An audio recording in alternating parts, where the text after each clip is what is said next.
buonasera a tutti, quarta puntata di Effetto Friuli Giovani. Oggi parleremo come sempre facciamo, di un tema di attualità, un tema delicato, importante, che ha scosso la coscienza di molti fedeli, della cristianità tutta, e ha fatto interrogare anche il mondo laico, ovvero sia la rinuncia del Papa. Un atto storico su cui bisogna riflettere da tutti i punti di vista. Come al solito ragioneremo con il mondo giovanile e con i nostri ospiti. Le tematiche sono molte.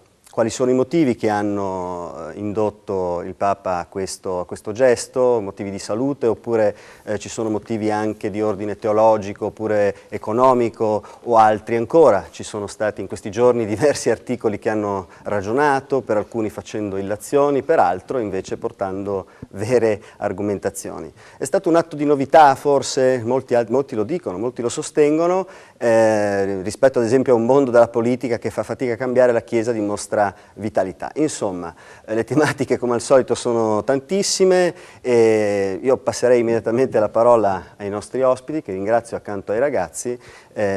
Abbiamo qui in studio Don Giulio Gerbezza, parroco di Riana di Roiale. Noi ci conosciamo, Don Giulio, buonasera, grazie di essere qui. E noi ci conosciamo perché siamo stati 11 anni. Da quanto tempo non ci vediamo? No, perché ci siamo visti l'anno scorso qui a Udine, ma a Tarvisio abbiamo vissuto nello stesso paese. Don Giulio, le faccio subito una domanda come parroco e come anche fedele, come cristiano. Certo. La rinuncia del Papa, che è un atto di un'importanza storica assoluta, che sensazione le ha lasciato come parroco, ma anche come fedele? Certamente è stato per tutti uno shock. Non ci saremmo mai aspettati questo gesto, anche se col senno di poi qualche piccolo segnale c'era stato. Comunque secoli e secoli che non succedevano queste cose, per cui diciamo pure che l'annuncio, che poi mi è arrivato attraverso un SMS, mi ha lasciato con il sorpreso da una persona che conosco. E poi chiaramente sono arrivato a casa, ho aperto il televisore e ho saputo come voi questa notizia. Anche perché, posso dirlo, ho avuto una grande fortuna di poter essere con lui nell'appartamento insieme con Monsignor Brollo, quindi fare un colloquio di un quarto d'ora, 20 minuti. Ho trovato una persona squisita, semplice, umile, per cui direi che questo ricordo mi ha fatto vedere da vicino la dignità, la compostezza, la sobrietà dell'uomo. E poi riflettendoci nelle ore, nei giorni seguenti, e rivedendo anche le parole che la stampa ci ha presentato, oltre che quella voce sempre molto raccolta, composta, come era stato anche nel primo sermone che aveva fatto ai cardinali, no? Sì. Questa umiltà, questa sensibilità, l'operaio della vigna del Signore, mi ho ritrovato gli stessi testi, no? E sono parole, quelle che lui ha detto in quel giorno, l'ha detto chiaramente, no? Piena libertà per il bene della Chiesa e anche per amore. Questo è bellissimo. Don Giulio, le faccio subito una domanda, poi passiamo anche agli altri ospiti. Ma la croce si deve per forza portare fino alla fine? È un atto di coraggio questo del Papa, o è un atto di umiltà, oppure è una rinuncia rispetto a un compito? Direi che dall'esterno è facile pesare la cosa in modo diverso, però pensiamo chiaramente all'esempio che ci ha lasciato Papa Wojtyła, no? Quel portare la croce fino in fondo, esatto, che è diventato un grande testimone di una sofferenza accettata, con fatica. Ricordiamo quel gesto quel giorno in Piazza San Pietro, quando le sue parole non uscivano fuori, no? È impressionato quel dolore, quell'accettazione, un Papa simile a noi nel dolore e nella sofferenza. Ma anche questo è simile a noi nella sua debolezza, nella sua fragilità. Un modo diverso, però credo che sono due esempi, due testimonianze elevatissime di amore, e l'una e l'altra. Perché lui non è fuggito, era preoccupato, è preoccupato del bene della sua Chiesa, che ha sempre servito con grande fedeltà e con grande dignità. Ma i fedeli hanno compreso, tramite la sua esperienza, hanno compreso, diciamo, questo gesto, oppure soprattutto penso ai fedeli diciamo, di una certa età, no? Hanno compreso l'importanza di questo gesto oppure sono rimasti scossi per quanto riguarda la sua esperienza? Scossi, però le persone con le quali mi sono incontrato in questi giorni, e molti, hanno condiviso, hanno compreso meglio, hanno compreso il gesto. C'è comprensione. Delle diverse età, hanno compreso. D'altra parte, voi avete qualche nonno o bisnonno di 85 anni? Io ho degli amici che di una certa età, appunto, che hanno pianto alla notizia. Comunque, magari ritorniamo sul tema. Presentiamo anche Giovanni Lesa, segretario dell'ufficio pastorale giovanile, che è a stretto contatto anche con il mondo giovanile. Tanto la ringraziamo di essere qua. E anche a lei la stessa domanda. Che sensazione le ha lasciato questo gesto? Ma innanzitutto una sensazione di sorpresa, perché di solito quando si sente un avvenimento provenire da Roma, dalla Chiesa di Roma, si pensa sempre, cioè non si pensa mai ad un'abdicazione, no? Anche perché storicamente sappiamo che l'ultima è avvenuta 600 anni fa. Posso interromperla? Si deve parlare di rinuncia, no? Di rinuncia, non di dimissioni, no? Ma l'atto, diciamo, il termine giusto è la rinuncia, perché i giornalisti alle volte, no, fanno anche confusione nei termini. Sì, certo, infatti non ho parlato di dimissioni in questo senso. Sì. Comunque a sorpresa, anche dal punto di vista mio personale, in quanto giovane, prima che impegnato anche in parrocchia e tutto quanto, e soprattutto una sorpresa condivisa anche con il resto del mondo giovanile, per quanto ho avuto modo, insomma, di tastare in giro, perché uno vede comunque questa figura alle volte distante, però in un certo senso nella sua lontananza arrivato, no? Uno che arriva lì, anche se uno ha delle prospettive, diciamo, carrieristiche interne alla Chiesa, mai si aspetterebbe poi di vedere che una persona che arriva al massimo poi retrocede e fa un passo indietro. Quindi lo leggo personalmente anche come un gesto di grande libertà e di grande umanità, ecco, che Benedetto XVI ha voluto fare. Bene, Stefano Postetto, consigliere regionale, la ringraziamo di essere qua. E anche lei, insomma, una sensazione da un osservatore laico di un atto storico, insomma, no? Buonasera a tutti, senz'altro un atto storico. Io ho chiaramente un'altra lettura. Prego. Abbiamo chiamato per questo. Sono l'unico, ma insomma mi sento circondato, ma ci difenderemo. No, la tratteremo bene. No, ma no, mi so difendere. Allora, sono convinto che è stato un atto d'amore, ma anche nei confronti della Chiesa, ma perché si è reso conto di non essere riuscito a risolvere nessuno dei problemi che ha trovato all'inizio del suo papato e che aveva denunciato in maniera molto seria quando era capo della congregazione per la difesa della fede, quando ha detto che la Chiesa sembrava una barca che stava affondando e che c'era delle vesti e un volto sporco. Ricordiamo che al Papa erano arrivate tutte le denunce dei pedofili dell'ambito mondiale e quindi era una chiara denuncia di sofferenza, e altre volte ha fatto delle affermazioni molto serie sulle spaccature all'interno della Curia. Allora io credo che prendendo atto che non è riuscito a modificare quelli che erano i grandi temi che la Chiesa... Quindi un Papa riformista dalla sua lettura, insomma. No, un Papa coraggioso. No, un Papa che ha proseguito, secondo me, una controriforma, quella di Giovanni Paolo II, che ha dato una sterzata, che ha sconfessato quello che era il Concilio Vaticano II e che è tornato indietro in quello che era l'apertura della Chiesa. Papa Ratzinger ha proseguito su questa linea, diciamo la barca ormai era stata orientata. Però dalla lettura che ho capito fino adesso lei sta dicendo, insomma, che il Papa ha dato un segnale importante e è un Papa tedesco, è un Papa tedesco, credo che il carattere... E i segnali importanti, sto a quello che dice lei, le danno le persone coraggiose, ma comunque ci ritorniamo. È un Papa tedesco, ha preso atto di non riuscire a modificare determinate cose. Quindi un Papa coraggioso, mi sembrava di aver capito che alcuni dicessero all'inizio che fosse un conservatore, adesso forse avete cambiato idea. No, scherzo, nel senso faccio un po' anche, no, il compito anche mio è quello di evidenziare le contraddizioni che mi sembra di intravedere. Comunque ci ritorniamo, dai. Tranquillo. Nino Moro. Conservatore senza dubbio, Perché? Da 35 anni la Chiesa non risponde ai problemi dell'uomo su temi di un'importanza radicale e purtroppo a me pare, come credente, che le pecore ormai siano scappate se c'era un ovile.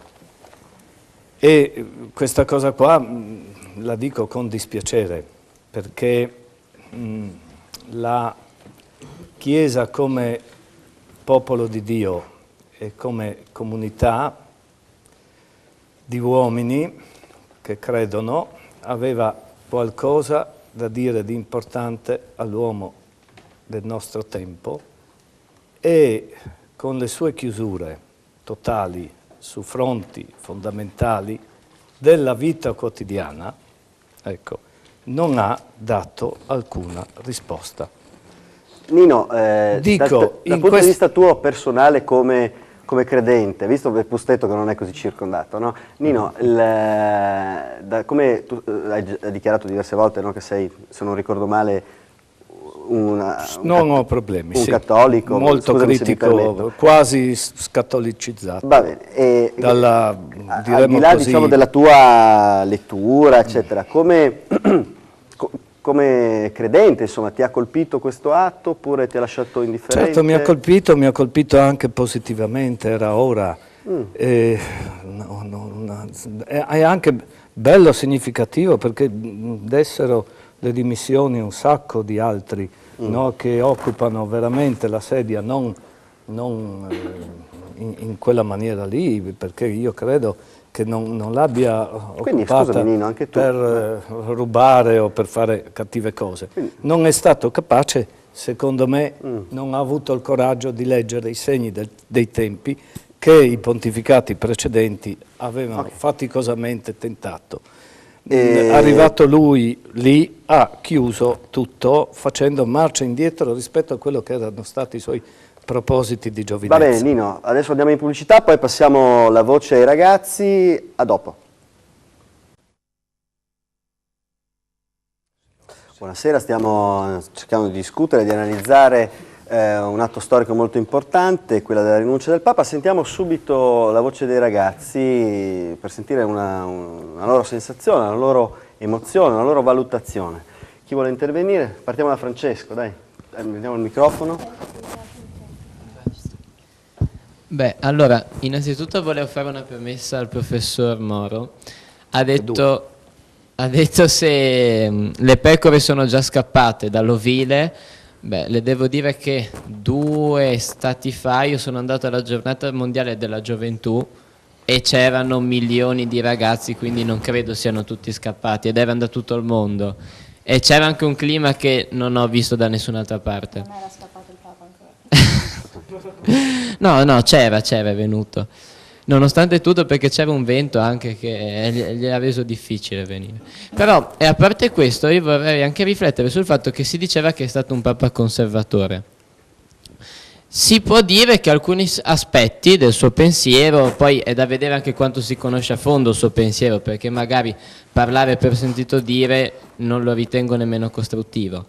Comunque, alcuni aspetti del suo pensiero evidentemente sì, si rifacevano a qualcosa magari di non proprio riformista, però non possiamo negare il fatto che lui, continuando anche l'opera di Papa Giovanni Paolo II, è stato uno dei papi che hanno fatto una lotta contro ad esempio la pedofilia nella Chiesa, che è una cosa secondo me molto riformista, nel senso molto spesso si era tacciato fino ad anni fa, invece con lui sono stati denunciati molti casi. Francesco, scusami se ti interrompo, come valutazione, tu l'hai già dichiarato cattolico, credente, sempre una valutazione sull'atto, insomma, ti ha lasciato perplesso, l'hai condiviso anche tu? Mi ha lasciato molto perplesso all'inizio, però poi riflettendoci secondo me rispecchia anche la figura di questo pontefice, perché secondo me è stato un Papa che nonostante tutto è riuscito a portare avanti le sue idee, magari non curandosi sempre degli applausi, ha portato avanti le sue convinzioni, e secondo me anche questa scelta, seppur impopolare, ha deciso di portarla avanti perché è qualcosa che ha sentito probabilmente lui di fare per il bene della Chiesa, come già detto. Dopo magari indagheremo su questi motivi che possono, appunto, secondo le sensibilità, essere teologici o di altro motivo. Altri che vogliono intervenire? Andrea, mi sembra? Sì, sicuramente un papa conservatore, non certo riformista, e concordo con te sul fatto che abbia seguito le orme di Wojtyła. Infatti anche Wojtyła era un papa conservatore, non certo riformista come Giovanni XXIII, Paolo VI. L'atto, Andrea, ti ha lasciato? L'atto, da non cattolico, quindi sì, non mi sento preso direttamente in causa, però sicuramente non mi ha lasciato indifferente, nel senso che pur con opinioni diverse mi sono sempre interessato molto alle questioni legate alla Chiesa, al Vaticano, eccetera. Secondo me è un segno di debolezza della Chiesa nella società, nel senso che sicuramente 50 anni fa o 30 anni fa questo non sarebbe successo. E va di pari passo... Non è un segno di modernità, di coraggio, Andrea? Da un altro papa forse sì, da un papa però che di modernità non si è mai occupato tanto, secondo me più di mancanza di incisività nella società.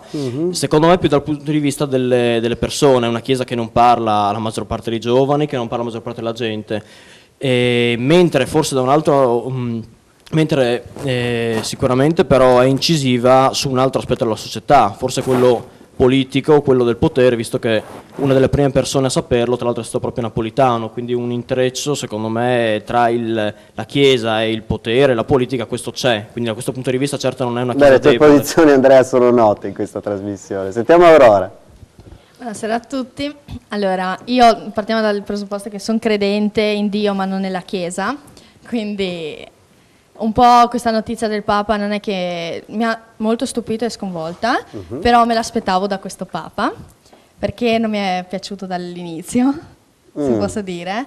E da una parte trovo molto coraggioso e da vero uomo, diciamo, la sua scelta, perché al giorno d'oggi abbiamo bisogno di gente che metta le mani avanti e dica io non sono più capace di seguire il mio ruolo o di fare il mio lavoro bene, e quindi dovrebbero prendere esempio, come diceva lui, anche i politici e anche noi esseri umani normali nella vita nostra quotidiana, di mettere le mani avanti e dire non ce la faccio più. Però dall'altra parte l'ho visto come un grande fallimento suo personale, ma anche e soprattutto della Chiesa, perché comunque diciamo che lui, nel bene o nel male, già dall'inizio, quando è diventato Papa, sapeva a cosa stava andando incontro, sapeva che c'erano mille difficoltà o magari anche opportunità, poteva andare avanti. Aspetta un attimo, scusa, ora ti interrompo un attimo, così sentiamo subito magari Don Giulio. Rispondo rispetto a questi umori che sono, diciamo, di interpretazioni molto diverse, no? Perché abbiamo sentito opinioni molto diverse. Qual è la sua... Si stupisce che nel mondo giovanile ci sono queste opinioni così discordanti, anche forti, no? Perché no? In un certo senso. Perché no? Sono ragazzi intelligenti, hanno un'esperienza, sono nel mondo degli studi, e la storia tra l'altro ha rappresentato episodi e interroga continuamente il passato oltre che il presente. No, non mi stupisce, però credo che come sua scelta abbia preferito decisamente il servizio al potere. Beh, l'ultimo discorso dell'Angelus è emblematico in questo senso. Sì, ma lo ripeteva anche spesso, fin dall'inizio, no? Umile operaio della vigna del Signore. Don Giulio, le faccio così, arricchiamo l'argomentazione. Diciamo, mettendo in relazione un Papa emozionale come Papa Wojtyła, che ha vissuto la vecchiaia, il fine della vita e ha portato la croce fino alla fine, paragonandolo, diciamo, invece all'atto di Ratzinger, ma anche paragonando un Papa emozionale rispetto ad un Papa molto colto, intellettuale, diciamo algido per certi aspetti, no? Ecco, forse un Papa tedesco intellettuale sta meno simpatico, è stato meno simpatico? Beh, lo si è capito subito, cioè uno che non ha l'approccio con la persona, tanto più che sapevamo la sua origine, ma anche il compito che aveva nella Chiesa di essere custode dell'ortodossia, ha subito per molti creato le distanze, no? Poi certamente Papa Wojtyła era leader riconosciuto, sappiamo come ha cambiato la storia, no? Gli interventi decisi nelle situazioni che conosciamo, no? A partire dalla fine del comunismo. Sì, ma anche quello che ha detto ad Agrigento, la mafia e così via. Uomo deciso che aveva certamente una personalità. Questo era strutturato in modo diverso, ma io, ripeto, vedo la persona umile, non la paura. Forse la sua conoscenza, la sua cultura, che era comunque fine, composta, la sua formazione è stata quella insegnante, teologia, l'aveva ormai configurato in un certo modo, ma non possiamo cambiare la personalità di una persona. Certo. Apprezziamo quella persona per ciò che è, certo, per ciò che ha dato alla Chiesa. Certo. Ci ha lasciato per esempio 3 encicliche stupende. Le ho lette, sì. La terza, no, sono veramente nel mondo d'oggi, non era fuori del tempo. I suoi interventi erano misurati, ponderati, capaci ancora di dire parole per l'uomo d'oggi. Quindi la vecchiaia, Don Giulio, non è che è un uomo d'esperienza, la vecchiaia, il fine vita, appunto, secondo lei è giusto, c'è anche questo secondo me, no? Dietro questo atto, diciamo, che io ritengo di grande coraggio, c'è anche quest'atto, diciamo, di non mostrarsi, no? Di vivere nell'intimità della persona alcuni attimi, e anche un processo di umanizzazione. Sentiamo magari, per sentire un'altra opinione, Stefano Postetto, prego. Poi torniamo ai ragazzi. Magari. Io vorrei un attimino rispondere ai ragazzi. Prego. Intanto sì, è stato l'unico Papa che ha fatto delle dichiarazioni esplicite contro la pedofilia, però non ha fatto nulla, in quanto non ha per esempio dettato l'obbligo ai vescovi di denunciare questi reati. Così magari ha fatto un atto di un'importanza, perché se lei dà, sì, no?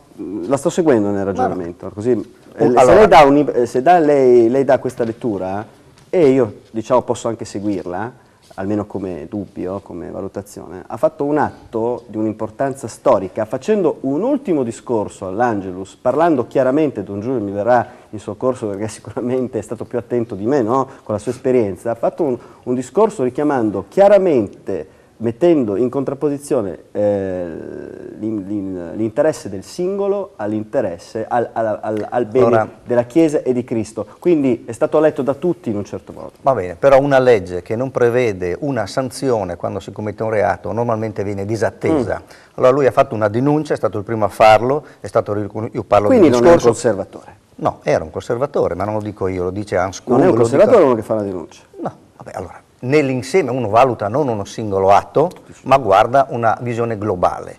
Quindi, come visione globale, non ha risolto nessun problema della Chiesa, quelli importanti che sono il celibato dei preti, il ruolo della donna, la comunione delle persone divorziate e risposate.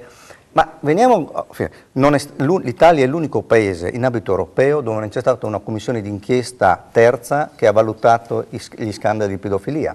Il vescovo non è stato obbligato a denunciare un reato. Allora, un qualsiasi, diciamo, quindi aspetti, diciamo, molteplici. Quanto poi alla riduzione dei fedeli, in ambito europeo c'è stata una netta riduzione dei cattolici, tant'è che lui ha parlato di una nuova evangelizzazione. 1 miliardo, mi sembra, sì, a livello mondiale. A livello mondiale, no, 1 miliardo non sono pochissimi. No, nessuno vuole minimizzare, ma in ambito europeo, quindi si parla di una società ben definita, oltre si sta spostando, vale a dire, tanto è vero che alcuni, diciamo, continenti assumono un valore maggiore. La crisi delle vocazioni, attualmente i preti e le suore sono molto marginali nell'ambito europeo e sono molto maggiori in ambito extraeuropeo. Quindi non è che la Chiesa Cattolica è una potenza, dopodiché rispondevo ad alcune osservazioni dicendo: guardate che se il Papa non avesse percepito questo calo di tensione non avrebbe parlato di una nuova evangelizzazione. Questa paragone, diciamo, questa relazione che ho fatto velocemente, poi passiamo ai ragazzi, tra Wojtyla e Ratzinger sulla questione della vecchiaia, è un diverso modo.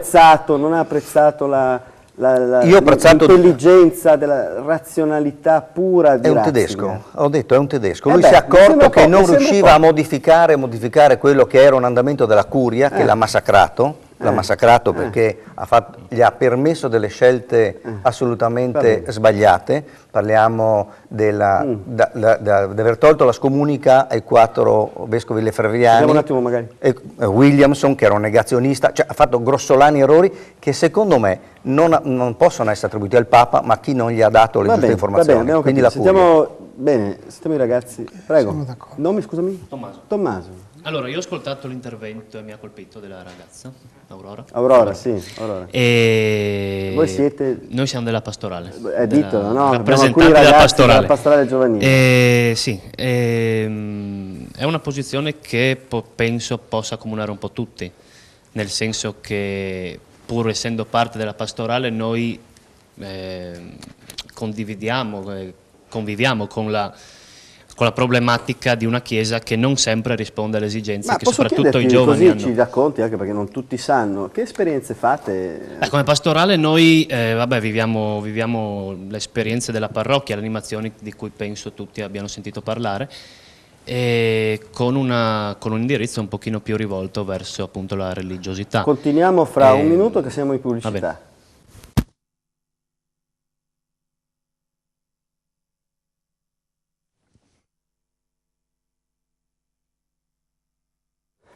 Ho tolto la parola a Tommaso e adesso gliela do immediatamente. Intanto mi sono perso. Allora no, dicevo che insomma è una posizione condivisibile, noi anche se viviamo la quotidianità della pastorale con la testa ragioniamo, quindi ci mancherebbe. Convivere con una... tu dici il luogo comune, quello che... Sì, che magari accettiamo... Ci sono ancora questi luoghi comuni? No, non penso, spero di no. Mi sa di sì. Va bene. Io personalmente... Per misteri, qual è il luogo? No, nel senso che si tende a pensare che magari le persone più vicine alla Chiesa possano minimizzare magari le problematiche di una Chiesa che non è troppo vicina ai giovani, esprimi. Esprimi. Che insomma non ci...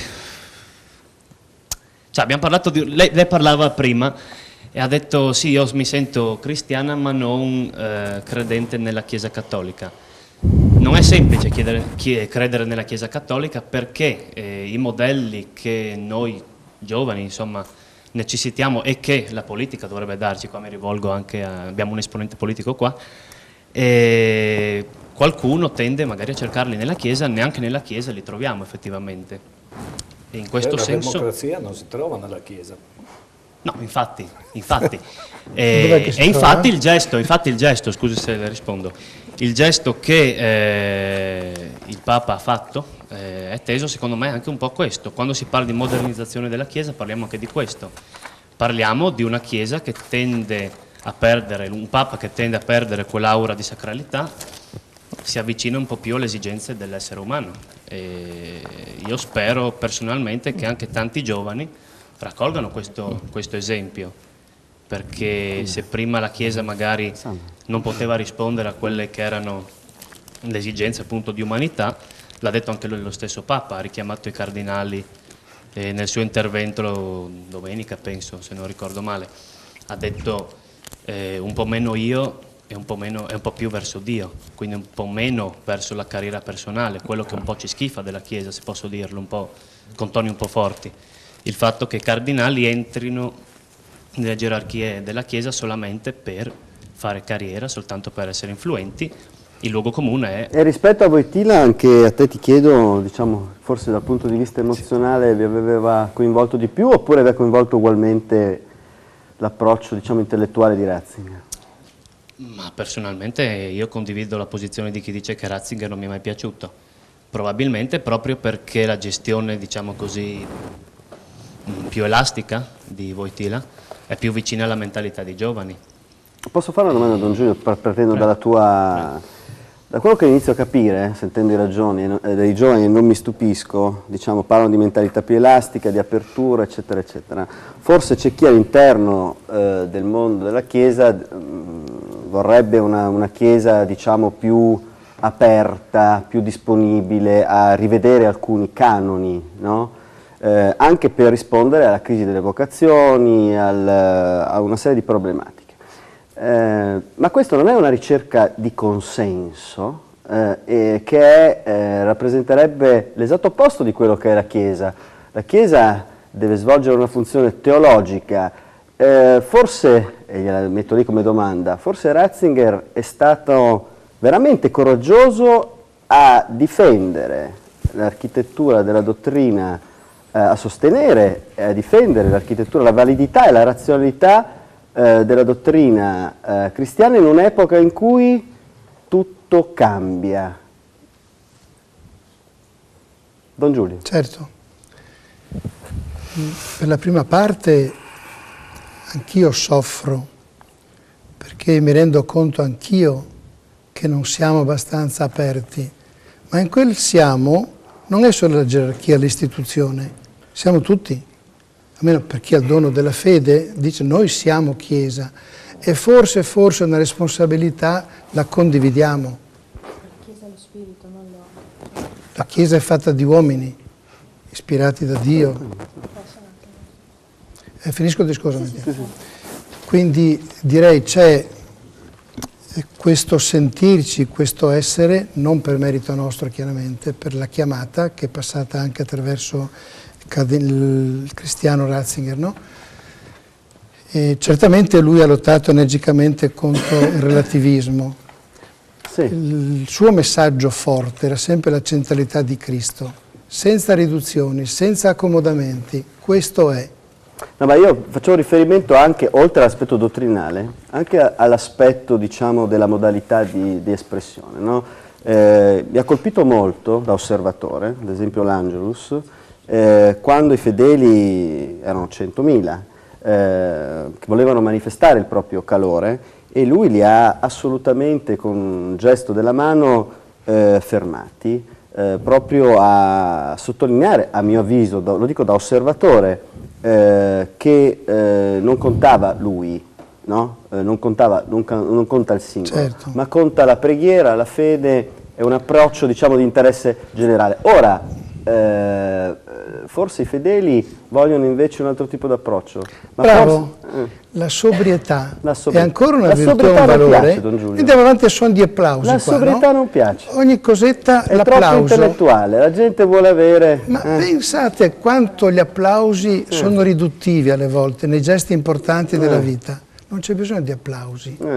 Cioè, ma la gente vuole la fiction, Don Giulio. Bravo. Vuole la fiction. Sentiamo Aurora. No, stavo dicendo prima che la Chiesa, appunto, siamo noi, cioè i credenti, chi ha veramente fede, e non loro nelle chiese, e non gente che bestemmia da lunedì a venerdì o a sabato e poi la domenica va in chiesa. Si può stare benissimo. Siamo d'accordo, perfettamente d'accordo. L'anno scorso si era parlato già di questo tema, è abbastanza difficile affrontarlo, mi rendo conto, per noi giovani soprattutto, perché sinceramente io personalmente non sono nessuno per giudicare il Papa in questo momento e anche i vari processi per far decadere un Papa o per farlo mettere sul trono, diciamo.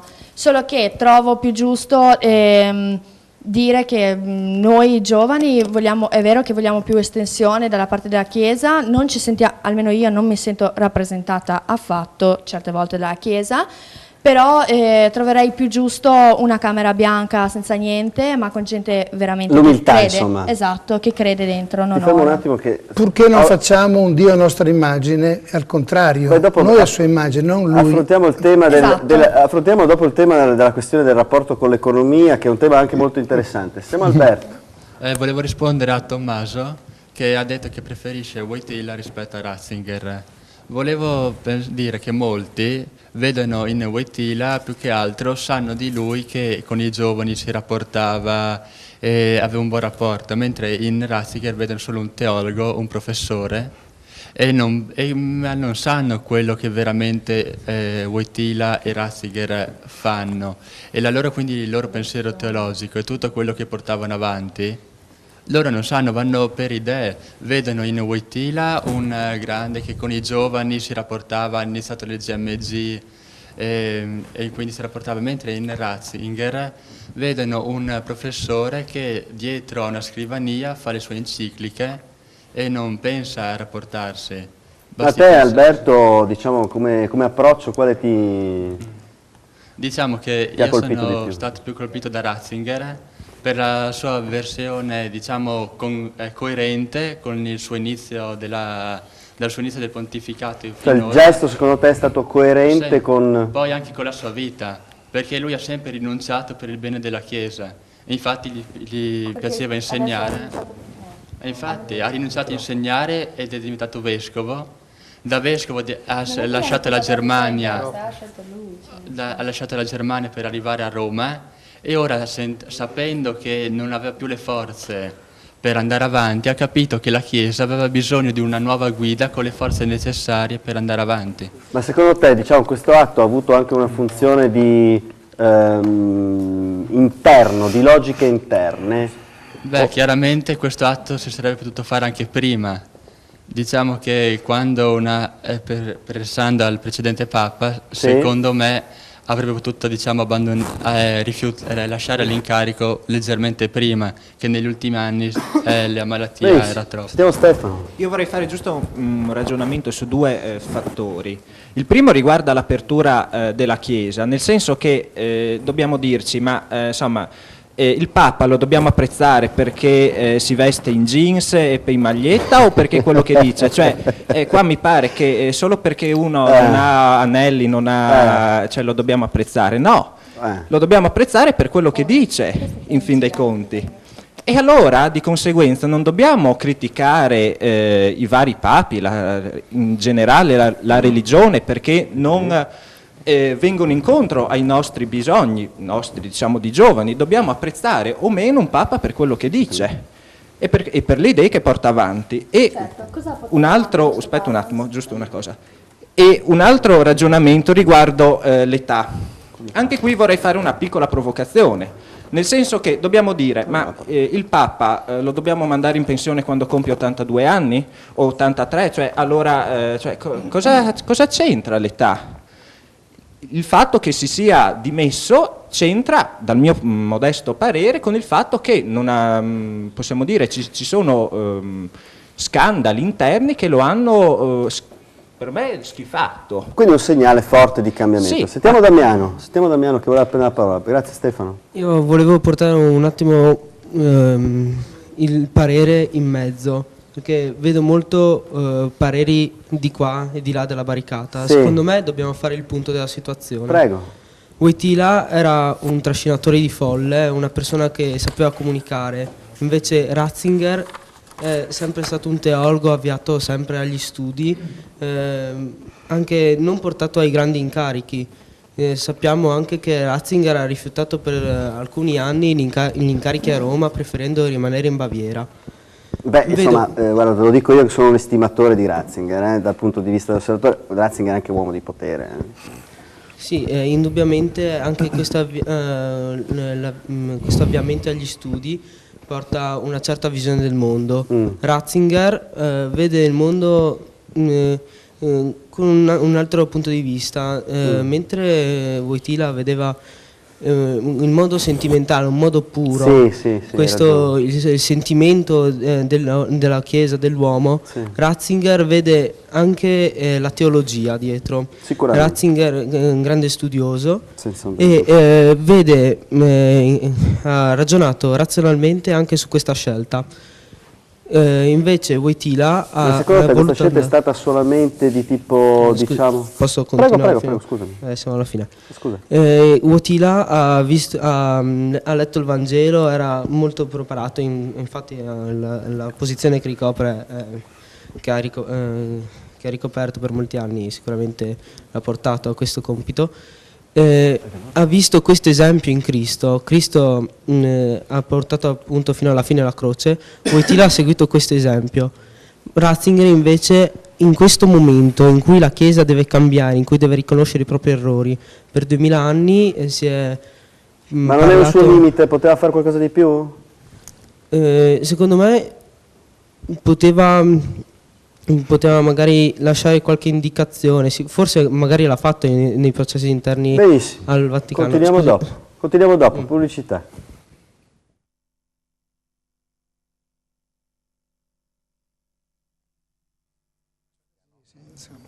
Quello sono d'accordo. Bene, buonasera, la discussione si sta animando. Sentiamo Mattia. Allora, secondo me, più che parlare di oro del Papa, bisogna riflettere sul suo gesto, sulle sue dimissioni, sul suo passo indietro. Allora, il passo indietro del Papa, secondo me, deriva dal fatto che ci sono gravi scandali all'interno della Chiesa che chiaramente lui non è stato in grado di combattere perché forse più grandi, troppo forti, più grandi di lui, insomma. E questo deve far riflettere noi, perché il Papa si dimette perché non può affrontare questi grandi scandali e si dimette dando un messaggio, dandoci un segnale che è difficile combattere questi scandali, che ci vuole una persona forte per eliminarli, e quindi trovo una situazione parecchio grave, perché una cosa che si verifica ogni 500 anni penso che sia importante, che debba far riflettere parecchio. Andrea. Io vorrei rispondere a Stefano, secondo cui non va criticato un pontefice per il suo modo di interagire con i giovani, con la gente, bensì per quello che dice. Oltre al fatto che io lo critico anche per quello che dice, per quello che fa o non fa, ma non si tratta qui di dover rincorrere la modernità o i tempi attuali, ma di seguire o meno una linea che è quella del Vaticano II, che secondo me viene ben esplicitata in alcune parole che ha detto Giovanni XXIII, e secondo cui appunto è molto meglio, lo disse nel 63, è molto meglio dialogare con una società magari anche criticabile piuttosto che lasciarsi sorpassare da essa. Io penso che anziché rinchiudersi nel passato, se la Chiesa vuole essere incisiva nell'attualità, nel mondo moderno, debba non adattarsi ad essa, ma quantomeno dialogare anziché lasciarsi sorpassare. Ad esempio, a quali temi stai pensando, Andrea? Sicuramente temi che addirittura un sacerdote, se penso a Don Andrea Gallo, sicuramente sacerdote dissidente, non allineato con molte posizioni di Ratzinger o comunque della nomenclatura vaticana, ma che lui stesso ha sollevato, per esempio temi come il divorzio, i contraccettivi, l'omosessualità, temi che sì, in parte, per esempio l'omosessualità, affonda le loro radici nella Bibbia, insomma nel Levitico si hanno aspre condanne omofobe, ma altri come i contraccettivi sono posizioni della Chiesa che non necessariamente trovano una giustificazione teologica, se non nella tradizione, il doversi ancorare a aspetti arcaici. Io vorrei dire una piccola cosa, Nino. Che è questa, cioè trasformare le persone in agnelli non è bene, perché poi bisogna anche, per controbilanciare, trasformarle in lupi, e non va bene neanche questo, insomma, non vorrei fare questo. Però pongo dei problemi di Ratzinger.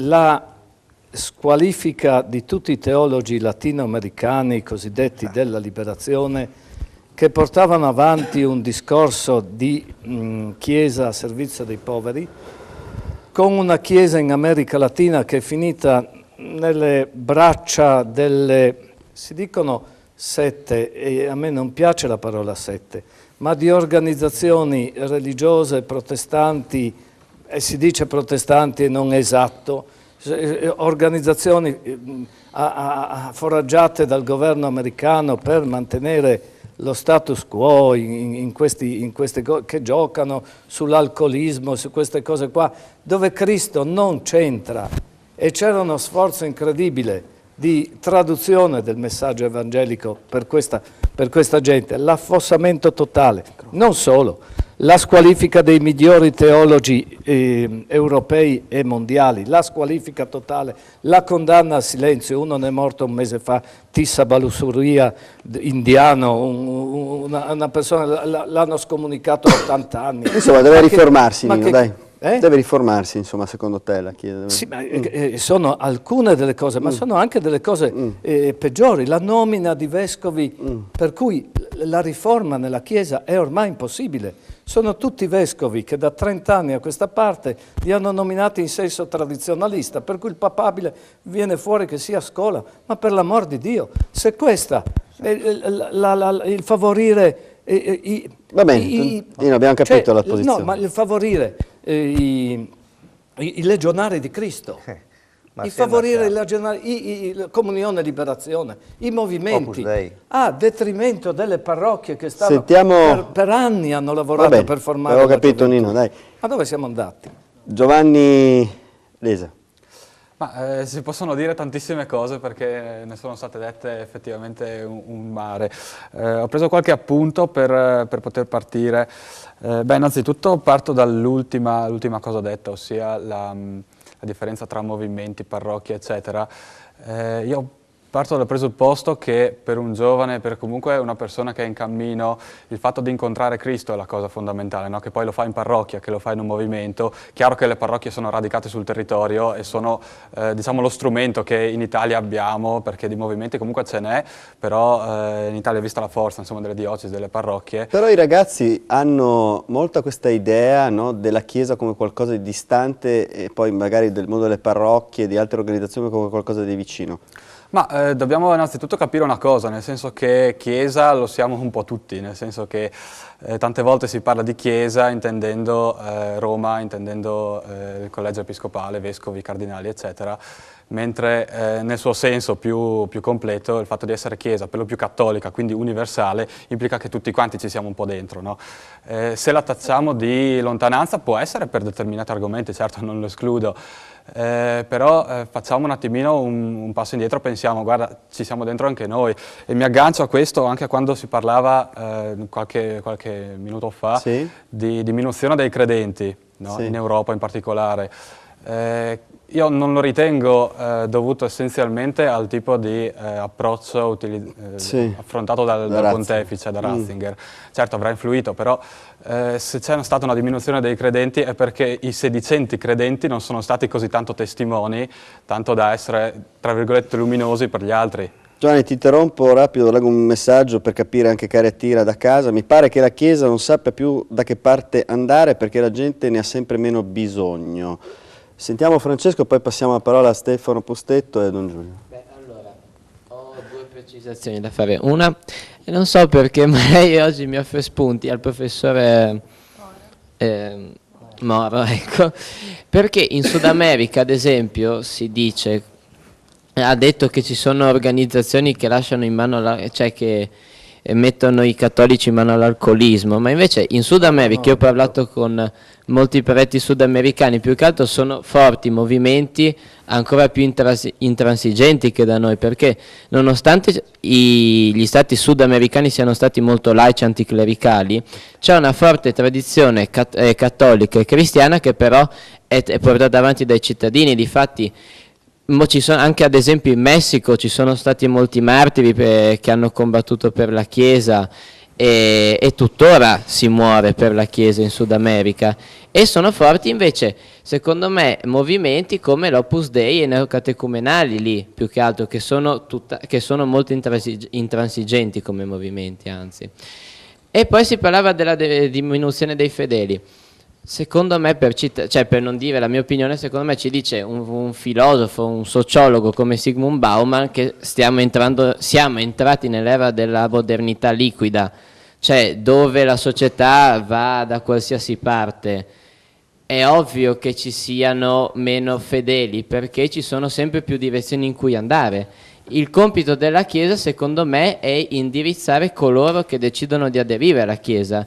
Non è sempre cercare di diventare una Chiesa universale che coinvolga tutti, perché adesso è impossibile. Abbiamo capito il tuo concetto espresso molto chiaramente. Stefano Postetto. Due cose da laico. Io vedo due chiese, quella interpretata da Don Puglisi, da Don Gallo, da Don Che non Ciotti, possono dialogare? Ma che vengono usate ma sono completamente diverse. È una chiesa di potere che è quella di Roma. Io vorrei leggere una cosa, siccome non sono un teologo. Rapida. Questo è Hans Kung, che esprime... conosciamo le posizioni, immaginavo che lo citassi. No, ovviamente, perché era una persona che è stata, come tante altre, esprimeva un giudizio critico, in questo caso su Vede che è democratica la Chiesa? No, la scomunicata gli ha tolto la cattedra, non è molto democratica. No, ma ci sono le posizioni all'interno, ci sono quelle posizioni all'interno. Parla di Giovanni di Wojtyla dicendo un apparato di potere caratterizzato da tratti totalitari è stato restaurato grazie a una politica personale e dottrinale, tanto astuta quanto spietata. Allora,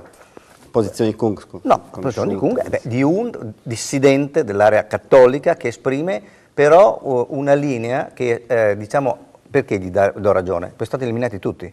Io sono d'accordo con lui, se parlate con diciamo, i missionari in Sud America, loro dicono che la grande opera di evangelizzazione è stata fatta da Paolo VI, che ha mandato dei vescovi giovani, e da lì nasce l'evangelizzazione del Sud America e la teologia della libertà. E Papa Wojtyla li ha segati tutti. Allora, siccome Kung dice questo, in realtà corrisponde, a questo punto uno dice, c'è forse il dialogo non comunque. è. Comunque c'è una posizione, c'è un dialogo, c'è un dibattito nel mondo, magari non proprio all'interno, ma insomma nel mondo Mi sembra cristiano. che il dialogo sia a senso unico. No, dai, insomma, la mia posizione... Il concistore è stato fatto, condivido in pieno, il concistore è stato fatto tutti da vescovi tradizionalisti e uscirà un papa tradizionalista e non ci sono alternative. E quindi quel ricambio... Secondo me state sottovalutando il gesto del Papa, ma la mia opinione è che è molto importante. Don Giulio, e poi passiamo ai ragazzi. Mi è piaciuto l'intervento di Francesco. Pare che qui ci sia una dicotomia, l'istituzione da una parte, la Chiesa, il popolo dall'altra. Anche queste affermazioni, che hanno anche il loro fondamento, per colui che vive all'interno della missione, penso agli operatori, penso ai sacerdoti, ai missionari, i fedeli, le comunità, chiamiamole di base, non sono uno sfacelo, sono una realtà viva, nessuno le ha sconfessate, cantano che è un piacere, la vita, la gioia, la fede. Non sarei così pessimista. Cioè, sono fatti che hanno creato tensione, che ci dispiacciono a tutti noi. Là sono fiorenti. Io ho potuto negli anni passati recarmi in Africa, anche nel sud-est asiatico, è un piacere partecipare, vivere questa Chiesa semplice e umile che non è contro la gerarchia, non è separata dalla gerarchia. L'istituzione ha i suoi limiti, ne avrà sempre. Silone, no? L'avventura di un povero cristiano, la vita di Celestino V, ce lo ricorda. Poi dopo c'è stato Bonifacio. Ma di queste cose soffriamo un pochino tutti, perché vogliamo tutti nostra madre bella, giovane, viva, capace di dirci le parole giuste al momento opportuno, no? Io la sento così la Chiesa, come una madre che si preoccupa, madre e maestra se vogliamo, no? Perché non andiamo nell'errore. Ma certo non dobbiamo correre dietro, né dietro il treno né dietro le persone, essere all'altezza dei tempi, sapendo leggere i segni, ci è stato detto prima molto bene dai ragazzi, no?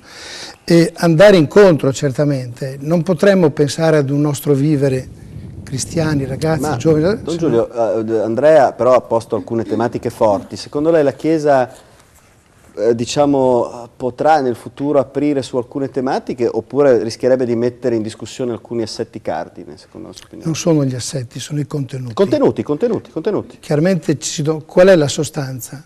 Che cosa è marginale e periferico anche all'interno della fede? Se non possiamo tradire nel tradere il messaggio, nel consegnare il messaggio, nell'educare la fede, non possiamo tradire le persone. Perfetto, Don Giulio. Pubblicità.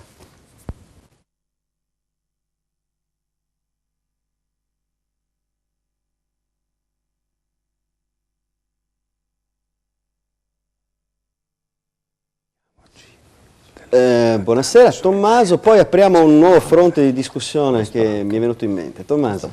Allora io devo tornare indietro, spero che non sia un problema. Allora io vorrei rispondere a quando mi è stato detto che parlo un po' per sentito dire sulla preferenza di Papa Giovanni Paolo II su Benedetto XVI. Non farne una questione personale. No, volevo spiegarmi, no? Il fatto che io abbia detto io preferisco Giovanni Paolo II, ho preferito Giovanni Paolo II. Ma senza fare classifiche, guarda un discorso. Sì, ho preferito dal punto di vista della comunicazione ai giovani. Io non parlo del modo di esprimersi, del modo di fare, perché ovviamente è chiaro che Giovanni Paolo II avesse un'attitudine in più rispetto a Benedetto XVI. Il fatto è che, come dicevo prima, i giovani in particolare, ma un po' tutti, dalla Chiesa ci aspettiamo dei riferimenti morali, possiamo dire, in un periodo che la politica... In un periodo in cui la politica non ce ne dà assolutamente, perché riferimenti morali dalla politica io personalmente penso di interpretare il pensiero di tutti qui, non ce ne dà di riferimenti morali. I morali, sì.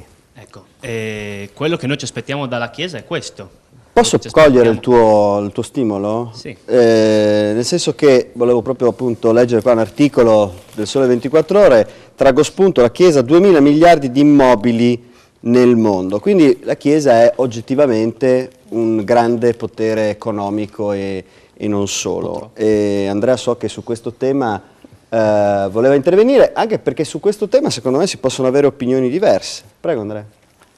Beh, se posso riassumere altri dati... No, ma insomma, non senza farla troppo lunga, il tema lo sappiamo. Sì, sicuramente quello a cui alludevo prima quando parlavo di una Chiesa che non è incisiva nella società per quanto riguarda le singole persone giovani, ma dall'altro lato lo è nell'ambito del potere dell'economia, c'entra perfettamente con questo articolo. Sì. E quando si parlava di una Chiesa che può assumere due direzioni, o andare verso l'alto o andare verso il basso, il bivio secondo me è quello che si poneva in parte anche prima. L'esempio è il Sud America, dove si diceva prima si muore per cristianesimo, sì, ma muore Oscar Romero, non muoiono certo gli altri prelati vicini alle dittature militari, con cui Wojtyła certamente era in buoni rapporti. Oppure andare invece in una direzione per cui il sacro e il profano, l'economia e la religione vanno a braccetto in note località di mare, in cui abbiamo economisti, membri di partiti, persone come Berlusconi che sicuramente hanno una morale molto cristiana. Quindi Andrea, secondo te tu auspichi una Chiesa, diciamo, che povera e umile, che devolva, diciamo, i propri averi all'umanità? Io da esterno alla Chiesa non seguirei la Chiesa nemmeno in quel caso, perché sicuramente però la Chiesa la gradiresti...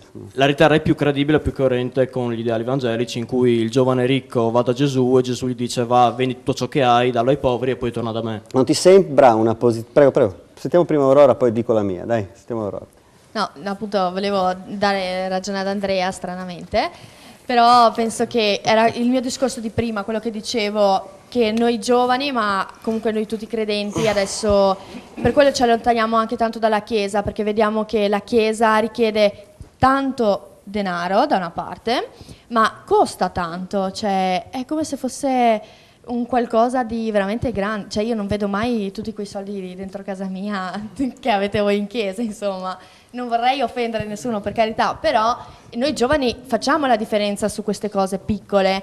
Poi adesso noi entriamo in chiesa e anche la domenica, non so da quanto tempo è che non vado in chiesa, però comunque lì per comprare una candela devi pagare i soldi, e anche lì un giovane si allontana molto di più, perché dice perché io devo dare...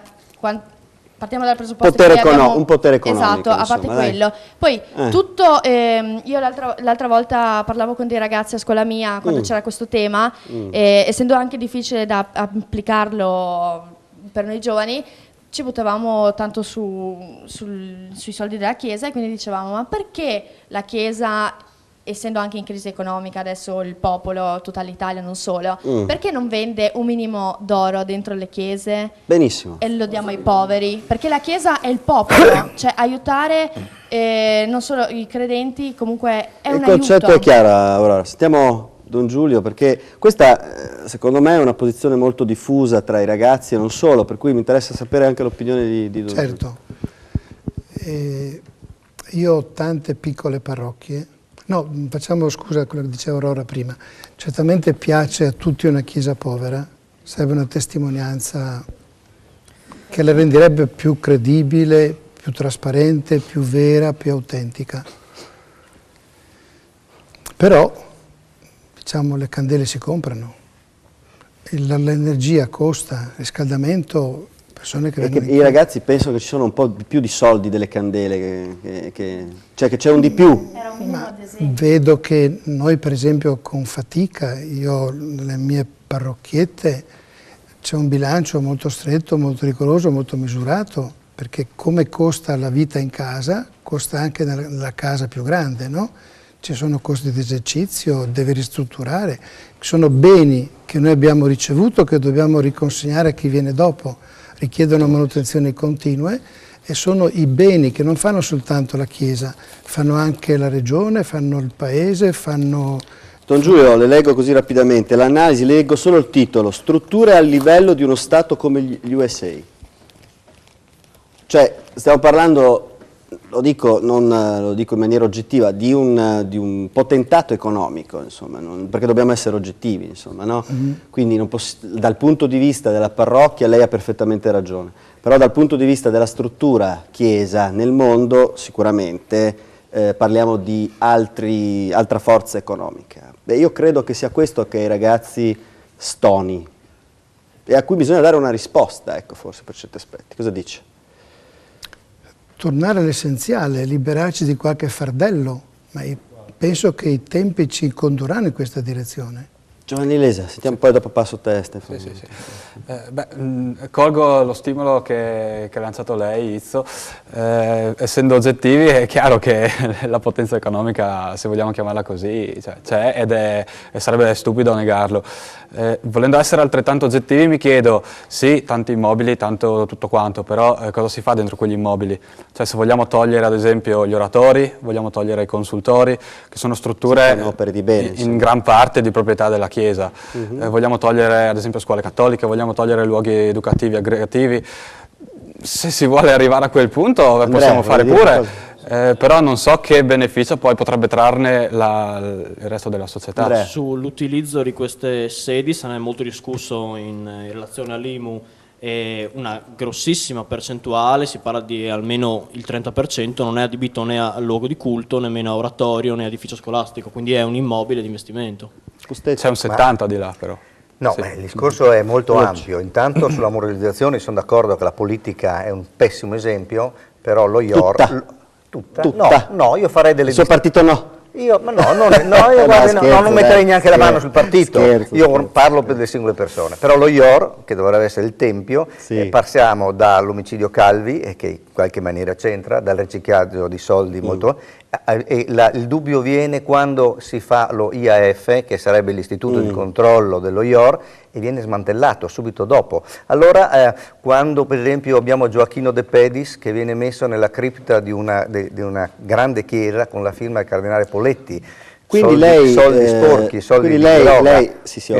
Conosco il tema. Quindi voglio dire, lei auspicherebbe anche lei una chiesa umile? Io sarei dell'idea che la chiesa va pagata dai fedeli e quei soldi vanno detassati, ma non si può chiedere a coloro che non credono, che hanno altre fedi, di partecipare al mantenere la Chiesa Cattolica, che ha delle politiche molto spesso avverse a queste persone. Se io le dico che pensare come in maniera, a mio avviso, un po' ingenua i ragazzi pensano, anche in buona fede, assolutamente in buona fede, e anche in maniera comprensibile e anche in parte condivisibile, una Chiesa più eccetera. Ma pensare che un potere religioso, culturale, politico, no, quale esso sia nella storia dell'umanità, non abbia una forza economica è un'astrazione totale. Io in maniera provocatoria le dico, se non ci fossero state le crociate, se non ci fosse stata la battaglia di Lepanto, forse lei, Postetto, non sarebbe qui ad esprimere la propria opinione, magari avrebbe un burka sul volto, perché l'Occidente, dal punto di vista, glielo dico non religioso, glielo dico l'Occidente e i valori occidentali, cristiano-cattolici e poi illuministici, avrebbero rischiato di non prevalere. Quindi, una domanda.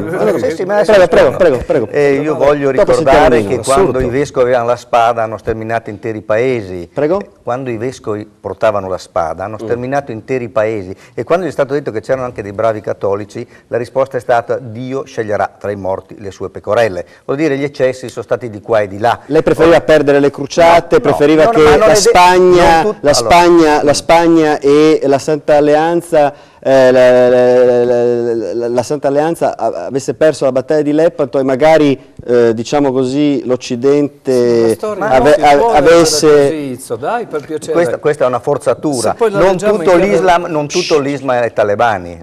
Non tutto l'Islam è talebani. L'Islam per certi versi è stata anche cultura, progresso e tolleranza. Quindi questa è una forzatura che lei fa per mettermi in bocca parole che non sono verificate. Io dico semplicemente, che oggi, non nel 1300, nel 1200, nel 1100, oggi, 2013, l'Occidente ha la democrazia e ci sono tanti paesi in Africa, tanti paesi in Asia, dove c'è un'altra legge che è duramente antidemocratica, che si chiama Sharia e che fa disastri, morti nel mondo, e il prevalere dell'etica cristiano-cattolica, glielo dico proprio dal punto di vista crociano, è stato un bene per l'Occidente. Mi passi la mia opinione, lei ha espresso la sua, io esprimo la mia. Nino che voleva... Ma non è possibile leggere la storia così, soprattutto se si prova a dare una lettura... Nino, scusami un attimo, devo andare in pubblicità, prego. Sei tipo cristiano, per Dio, se c'è Dio... Scusate, non ho sentito, telefonata. Prego. Pronto? Pronto? Buonasera. Dica pure. Buonasera, io volevo parlare un po' sul potere economico della Chiesa, ma in questo periodo di tempo, se noi non avessimo le nostre Caritas, che si supporta l'amministrazione pubblica, noi come potremmo intervenire verso le persone più deboli? E a Udine c'è l'esempio molto forte che la Caritas gestisse come si chiama, i pasti per le persone più deboli. E dopo, come si diceva prima, il potere economico viene suddiviso verso queste persone, perché come diceva prima Don Giulio, viene spalmato su tutte queste piccole parrocchie che sono negli angoli più sperduti del mondo. Questa è la cosa che noi dobbiamo tenere presente e non fare riferimento sempre al discorso di Roma, agli anelli dei parchi. Vediamo la realtà delle nostre parrocchie, dove i volontari vivono intensamente nelle parrocchie. Io volevo dire questo, non basatevi sempre sul discorso di Roma, perché la Chiesa siamo noi. Loro sono lì che rappresentano i teologi come Ratzinger, però siamo noi che formiamo, se noi non ci siamo. Ha fatto bene a sottolineare questo aspetto che in effetti era stato poco sottolineato. C'è una Chiesa che lavora sul territorio e che fa molto il bene della società, facendo molta solidarietà e molto anche ascolto ed è molto vicina anche alla gente. Andrea, prego. Sì, nessuno critica le Caritas, però purtroppo, ed è per questo che giungono le critiche, non ci sono solo le Caritas, ma anche per esempio 8 milioni all'anno dati ai cappellani militari, la cui utilità secondo me è del tutto dubbia. Passo magari la parola a un altro ragazzo che... Prima di passare la parola all'altro ragazzo, sentiamo pure, c'è un'altra telefonata, poi dopo vi ridiamo immediatamente la voce. Prego. Prego, buonanotte. Buonasera signora. Buonasera. Scusi, volevo dire, ho sentito che la Caritas dà da pasto qua e là. La Caritas prende tante sovvenzioni che dà un minestrone, agli altri che dà un minestrone, e la secchia per miliardi, la Chiesa sbon, lasciamo perdere. Allora, fra questo Papa e l'altro, a me non piaceva né uno né l'altro. Si sente? Sì, si sente signora, è molto critica. Pronto? Prego. L'altro ha combattuto il comunismo mettendo su a disperazione tanta gente che sul comunismo ci sperava, no? E poi salvo dire no, che il comunismo ci voleva nel mondo. Questo, allora, ai primi tempi, io non me ne intendo di geografia tanti perché sono anziana e non mi ricordo più della geografia, ma non so se è stato a Bratislava, in Austria, non so dove, e ha detto, siccome tutti ce l'avevano su con la Germania, state attenti che non è colpa della Germania, ha detto, se è successo quello che è successo con la guerra, la colpa è stata di uno solo, che sarebbe stato Hitler, perché Hitler se fosse stato solo, cosa avrebbe fatto se gli altri non ci fossero stati benissimo, però scusi, io per colpa della Germania e dell'Italia alleata sono stata da piccolina sotto le bombe degli americani. Va bene signora, la ringrazio. Signora, sì, mi dica. Ho capito, quindi la sua è una posizione molto critica, la ringraziamo molto della sua telefonata. Arrivederci, grazie. Buonasera. Sentiamo, prego.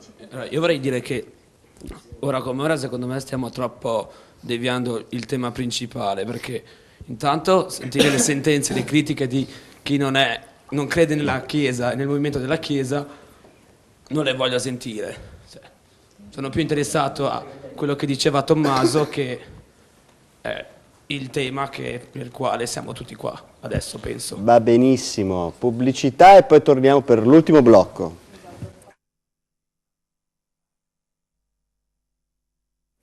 Bene, buonasera, stiamo affrontando davvero tanti temi, tanti aspetti, no, di un tema davvero che ha mille sfaccettature.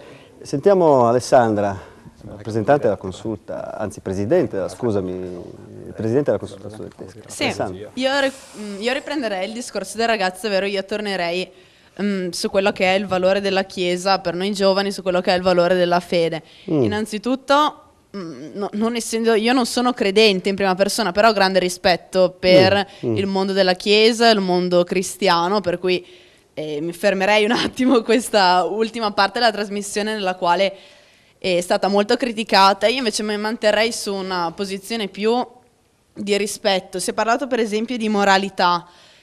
Io personalmente vedo moralità nella Chiesa parlando di parroci, di persone con le quali io per esempio ho sempre avuto a che fare. Il fatto, non so, si è parlato anche del fatto che la gente non ha bisogno della Chiesa. Secondo me non è vero. In un periodo di crisi come questo, anzi, ha maggiormente bisogno della Chiesa. Ed è per questo che io penso che il gesto di Ratzinger, per esempio, che ho colto non solo con una grande sorpresa, mi ha colpito molto, perché io l'ho interpretato non tanto come un passo indietro. Prima si stava parlando di passo indietro, di non essersi prese le responsabilità. Per me invece è stato un grande esempio, secondo me un passo avanti, un riconoscere. Appunto, secondo me lui ha riconosciuto con questo passo avanti il fatto che la Chiesa necessita di inserirsi in una nuova direzione, una direzione di crescita, di sviluppo, che poi questa crescita sia per esempio l'introduzione della donna, o come parlavamo prima l'apertura all'internazionale, che secondo me è molto importante. Il movimento di Ratzinger io l'ho interpretato così, cioè una grande dimostrazione di umiltà, che secondo me dovrebbe essere qualcosa, un'ispirazione, quindi un segno di moralità, un grande senso di umiltà e soprattutto chiaramente il messaggio per me è stato chiaro, anche la Chiesa deve stare al passo della società innovandosi. Alessandra, non so se sai, ma insomma veramente grandi editorialisti come Massimo Franco del Corriere della Sera o Concita De Gregorio su Repubblica hanno parlato in maniera piuttosto esplicita della presenza di un dossier che è nelle stanze del Vaticano all'attenzione del Papa, che praticamente parla della violazione del sesto e settimo comandamento, non commettere atti impuri e non rubare. Secondo te, diciamo così, questa evocazione chiara sui massimi giornali italiani ha inciso sulla scelta del Papa oppure non ha inciso? Perché Stefano mi sembra, no, che lo abbia detto chiaramente. Secondo me ha inciso in parte, però io tendo, forse anche perché tendo a cercare di vedere il meglio in questa cosa, un modo di fare mio personale. Io preferisco guardarlo solo come una volontà del Papa, che è una persona che io personalmente rispetto molto, è una volontà di dire non ce la sto facendo, non ce l'ho fatta, la Chiesa ha bisogno di qualcosa di nuovo e di diverso per portare avanti. Però non solo motivi fisici, insomma, da quello che capisco. No, no. Stefano, e poi passiamo a Andrea Aurora. Sì, sì, scusami, giusto. Prego, prego. No, giusto così una piccola considerazione, due considerazioni. Una piccola risposta da Alessandra, nel senso che è un grande gesto, cioè un passo avanti. Passo avanti, sì, ma la Chiesa da chi è governata? Cioè è il Papa che governa la Chiesa, quindi se il Papa si dimette vuol dire che è il riconoscimento di un suo errore. Sì, di una sua incapacità, quindi di un suo errore in qualche modo. E poi anche una piccola provocazione, cioè vorrei fare giusto un piccolo parallelismo. nel senso che il Papa è tanto anziano, è stato detto, grande gesto di responsabilità, questi scandali. Beh, ma allora vediamo anche il Presidente della Repubblica, Napolitano, 87 anni, insomma, anche lì non mi pare che la politica sia proprio, cioè non sia, o meglio, anche nella politica ci sono stati molti scandali che a rigore avrebbero dovuto portare anche Napolitano a dimettersi, e allora io dico, Napolitano per me giustamente, insomma, ha continuato ad esercitare il suo ruolo, anche il Papa avrebbe dovuto fare altrimenti, cercando di migliorare e di eliminare nella radice i vari problemi. Buona diciamo, provocazione, i ragazzi sono vivaci. Don Giulio. Sembra che un Papa abbia la bacchetta magica, qualche giro di qualche anno, così ti cambia. Quando eredi di una situazione, poi non dimentichiamoci, per coloro che hanno il dono della fede, colui che guida è un altro, attraverso la successione degli uomini, che non è casuale. Noi crediamo che c'è un progetto più grande che supera i nostri orizzonti. Lui non si è ritirato perché non ha fatto niente, non ha risolto i problemi. Lui si è ritirato perché la sua missione ha ritenuto che fosse compiuta. Non possiamo dimenticare gesti di alto significato, un magistero illuminato, certamente non condizionato da relativismi sui quali lui si trova, una parola chiara, misurata, ponderata e precisa. E ripeto, si è battuto per la difesa della vita di tutti gli esseri viventi, della persona umana, della famiglia, che se non c'è famiglia non c'è Stato e non c'è Chiesa. Dialogo con le religioni, assolutamente sì. L'apertura, soprattutto al mondo ortodosso, il patriarcato di Mosca, ma non solo quelli.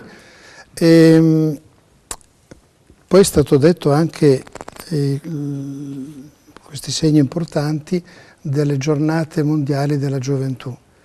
Non che siano caratterizzanti, vuol dire che comunque aveva anche lui una parola precisa, non così, come si può dire, forte, autoritaria, ma altrettanto autorevole del suo predecessore. Molto chiaro, Don Giulio, però diciamo, secondo lei questa evocazione, questi editorialisti l'hanno detto chiaro e tondo, e non stiamo parlando di gente, insomma, ecco. Questi dossier, secondo lei, possono aver inciso o è stata semplicemente una scelta teologica? Dico, è stata una sua sofferenza immane. Quindi c'è una sofferenza? È molto sensibile, molto fine questa persona. Quando lui, già prima di essere Papa, quella Via Crucis famosa, no? Che Papa Giovanni Paolo II era ancora lì, infermo, no? Ha parlato della sporcizia della Chiesa. Ecco, parliamo un attimo. 2004, se ricordo bene. 2005, sì, è morto il mio primo. Poi, queste ultime parole. Dunque, scusate un attimo. Cioè, praticamente c'è molto da cambiare anche all'interno della Chiesa. Questo volto, tutta la Chiesa, lo ripeto per l'ennesima volta, non facciamo questi e quelli, siamo tutti coinvolti, quelli che si sentono parte, battezzati, che aderiscono. Il volto della Chiesa viene a volte deturpato da colpe contro l'unità della Chiesa. Anche il ferire l'unità è colpa grave. E divisioni del corpo ecclesiale. Quindi il discorso dell'Angelus lei l'ha interpretato in questo senso? L'ha detto lui, sì, non io. Ha la faccia del conservatore, Don Giulio? Certo, questo è il progresso, ritrovare il centro unificante. Qual è il centro unificante della Chiesa? Guardi, la moda imperante? Il giornalista di grido? Condivido. Io lo dico veramente da osservatore, molto sinceramente, da osservatore laico. Laico significa non... duplice eccezione. No, non significa, lo dico perché ogni tanto mi fermano per strada e mi dicono ma lei non è credente? No, io non mi sono mai espresso su questo tema, laico significa semplicemente che non è... No, così facciamo anche un po' di traduzione dei termini, no? Mi sono emozionato. Mi sono emozionato per l'intelligenza, la razionalità e la cultura di quest'uomo e anche la sua umanità, che ha dimostrato in maniera perfettamente coerente dall'inizio del suo mandato. Poi ci sono tanti aspetti che si possono condividere, non si possono condividere, ma la pulizia intellettuale a me emoziona. Ecco, poi dopo l'aspetto, diciamo, contenutistico magari è un'altra cosa. Ecco, prego. La coerenza. La coerenza, sì. Non è poco? E il coraggio di un atto. Sentiamo Damiano, prego. Tommaso, scusami. Io ritornerei sulla moralità un'altra volta, a costo di essere ripetitivo. Il fatto è che in Italia, come in tutti gli altri paesi laici, lo scopo della Chiesa è questo, perché altro scopo che la sensibilizzazione alla moralità, la Chiesa per i non cristiani... Ma Gesù dove diavolo No, ci no, sta? no, attenzione, per i non cristiani... Scusate il gioco di parole, Sì, no, che ma... lo scopo della Chiesa dovrebbe essere quello. No, per i non cristiani, per i non cristiani non c'è altro scopo che la sensibilizzazione morale, penso. Ma no, ma se io sono cristiano, se io sono cristiano, nessuno, cioè, un papa è un papa, è democratico perché lotta contro l'omosessualità. No, d'accordo, ma se io non un sono papa cristiano... è democratico perché lotta diciamo, contro la pedofilia. Ma non ti rendi conto che non è uno democratico che lotta contro la pedofilia, è uno onesto. Scusi, io sto dicendo solo che se io sono cristiano, per me il Papa rappresenta il vertice massimo dell'istituzione religiosa che è la Chiesa. Se io sono un laico, nella Chiesa cerco quei riferimenti morali di cui parlavo prima che la politica a me non dà. Personalmente. Va bene, puoi trovarli anche lì, ma non è... Posso trovarli anche lì. Il fatto che non li trovi allontana tanti giovani dalla Chiesa. Sì, ma Gesù... E in questo, un secondo solo. Crociate, come diceva Izzo ma prima. Dio, no, ho detto questo. Oppure, non è questione di questo. Gesù, il fatto è ho che detto stringo perché se no non finisco più oggi. Allora, veloce perché no, il fatto che questo allontani i giovani dalla Chiesa è quello che mi ha portato prima a dire: ho preferito Giovanni Paolo II che sui temi è intervenuto. Non ho amato tanto Benedetto XVI perché sui temi ha taciuto, anzi, anzi che differenza, scusa, ultimo, dopo non parlo più. No, la ricchezza esagerata dei politici rispetto alla povertà della gente, che differenza ha con la ricchezza esagerata della Chiesa? Uno, a prescindere dal fatto che sia necessaria, tutto quello che volete. Seconda cosa, che differenza c'è fra le lotte di potere vergognose, strumentalizzate della politica, dalle lotte di potere che deturpano il voto della Chiesa, come ha detto Benedetto XVI. Perfetto, Matteo, un attimo solo, sentiamo i ragazzi. Sì, secondo me non c'è dubbio sul fatto che il Papa Benedetto XVI fosse un uomo intellettualmente alto. Però io non sono molto convinto sul fatto che lui abbia lasciato il suo compito solo per umiltà o perché non ce la faceva più dal punto di vista della salute. Secondo me c'è altro sotto, e mi riferisco sia agli scandali usciti sia soprattutto a uno degli eventi più recenti, che è quel furto di documenti da parte del maggiordomo.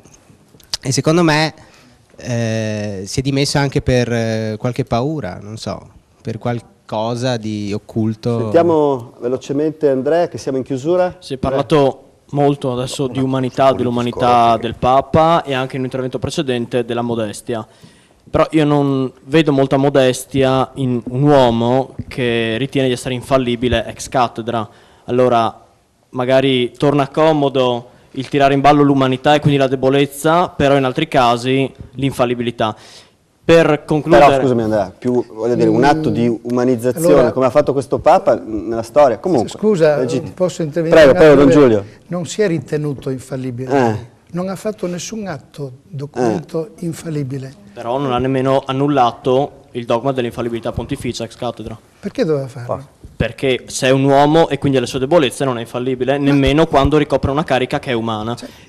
Comunque, solo per non rispondere più su questa questione, sulla moralità, certo, concordo, non si trova moralità in questa partitica, io non la trovo nemmeno nelle religioni, preferisco trovarla nella filosofia, nel libero pensiero. Benissimo, Don Giulio e poi Postetto, prima Don Giulio che mettetevi d'accordo. Io dicevo solo che ha ragione, che la politica dà uno spettacolo vergognoso. Però no, le singole persone, ma una gran parte, ma c'è il problema, e ho un vantaggio, che la gente informata può non votarli. Nella Chiesa questo non succede. In democrazia, se la gente sapete, moltissimi sanno tutto di Natale, e poi votano degli emeriti delinquenti nelle varie istituzioni. Se fossero informati, questo potrebbero evitarlo. Sta alla gente informarsi e votare di conseguenza. Col Papa non è così semplice, non lo votiamo noi. Don Giulio, voleva intervenire? Cioè, questo termine della umanizzazione è stato un po' latente, sì, ma credo che riassuma una buona parte degli interventi. Sì, anche secondo me. Cioè, le dimissioni sono il gesto di un uomo, chiaramente, no? Certo. che riscopre i propri limiti, la propria fragilità, ed è, se volete, anche il minimo comune denominatore attraverso il quale passa anche il dialogo con l'altro fratello, con l'altro uomo, con l'altra donna, con l'altra persona. Credo che allora questo gesto di umanizzazione, che apre certamente nuovi orizzonti, non soltanto nella Chiesa, lo spero, permetta di ritrovare le premesse per un dialogo più sereno, riconoscendo i nostri limiti, i nostri errori. L'avventura di un povero cristiano, Silone Celestino V.